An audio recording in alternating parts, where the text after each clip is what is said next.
Dismal Disney has found themselves in yet another unfortunate position, this time with their cruise lines, and they added themselves to a list they absolutely don't want to be on. Let's dive in because you're not going to believe it.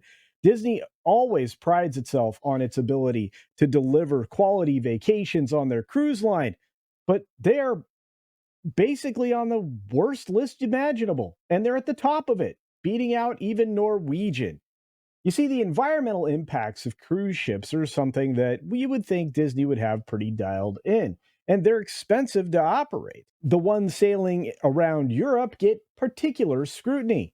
And on the website of the Cruise Lines International Association, visitors can explore the cruise industry's environmental stewardship efforts. Well, sustainability, right? Sailing sustainability tagline and all. The association touts that cruise lines are sailing to a better future by pursuing fuel flexibility and reducing harmful carbon dioxide emissions while at berth and at sea. Well, I don't know how you're going to power those big boats in any other way. I mean, unless they all start having nuclear reactors on them. But the CLIA promotes that the cruise industry's sustainability efforts have led to a 16% reduction in CO2 emissions on average per cruise ship since 2018. And these ships are sailing all around Europe, and apparently that's a big deal. It cites the EU's monitoring, reporting, and verification data as its source. That's interesting. Now, while progress is being made toward more sustainable cruise travel, the booming industry's environmental footprint is huge. Of course it is. You're powering giant vessels around using fossil fuels, which is a misnomer, but using combustibles to get from A to B. The new study conducted in Europe using the same EU MRV data reminds us that the cruise industry still has a long way to go to address its climate issues. Well, it didn't turn out to be an issue until very recently. I've never heard of this study before, but here we go. According to an emissions study conducted by the UK Consumer Champion Organization, which Europe's most polluting cruise ship emitted as much carbon dioxide as a small town of 20,000 residents in 2023. That's some very specific numbers. So, in using this particular methodology and reporting system, we arrive at the most polluting cruise lines out there. Now, remember, Disney prides itself as being a good steward of the environment. So, this has to be a little bit embarrassing. Schadenfreude, anybody? With all of this methodology being referenced, the study determined that Disney Cruise Line was the worst polluter, even though it had only one ship sailing in Europe in 2023, the Disney Dream. It emitted an average of 1,481 kilograms of carbon dioxide per nautical mile. That's a lot.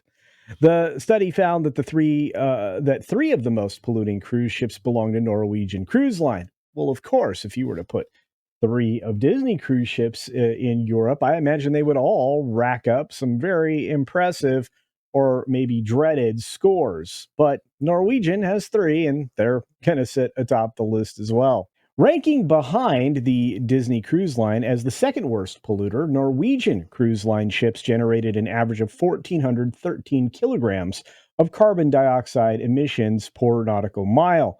The largest ship in its fleet, Norwegian Epic, which has a capacity of 4,100 passengers, emitted the most CO2 at 2 tons per nautical mile. That's fascinating. And here is the unfortunate top 10 list. And I promise you, nobody else is talking about this right now, at least not in our fellowship and sphere. Hopefully, that Park Place gets an article up quickly if I don't have to write it myself. But as you can see here, the Disney Cruise Line at 1,481 kilograms, Norwegian Cruise Line at 1,413 kilograms, Princess Cruises at 1,253 kilograms, and Royal Caribbean at 1,248 kilograms. The balance of them are, smaller cruise lines with smaller ships, which have smaller capacity, from MSC Cruises to Virgin Voyages to Celebrity to Cunard, P&O, and Costa Cruises. Disney, of course, came out with a very weak statement.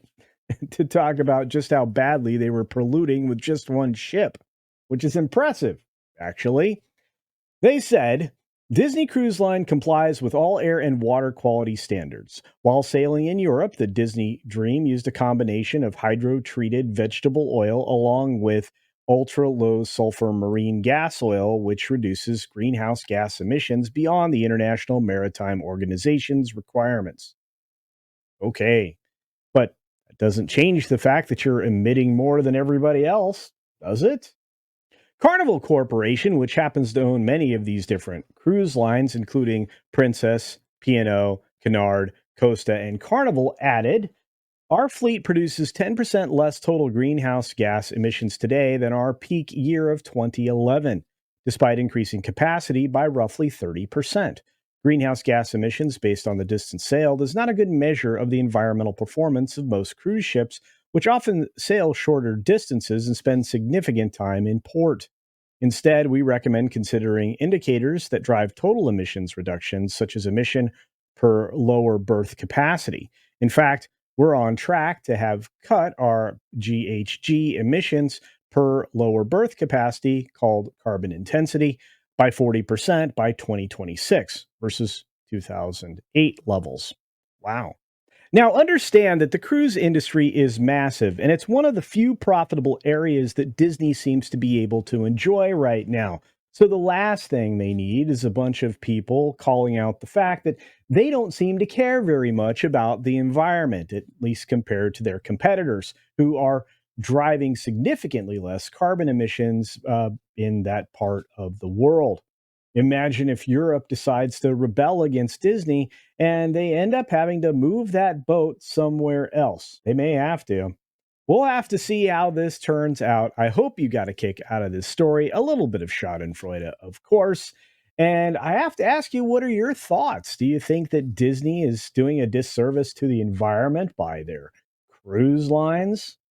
Do you think that Disney should be held with their feet to the fire on this particular issue since they seem to claim all of this good stewardship over the earth? And do you think that maybe, just maybe, everybody's overreacting about just how much pollution is produced in the art of living and leisure?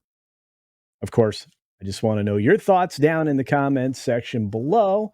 And if you wouldn't mind, double check that you've already hit the like button, that you're still subscribed to the channel. And if not, hit the subscribe button and turn it gray because, hey, it's free and I give you material to ponder over every single day. On that note, be sure to take care of yourself, take care of others, wash your hands because it's good hygiene. And until next time, see ya.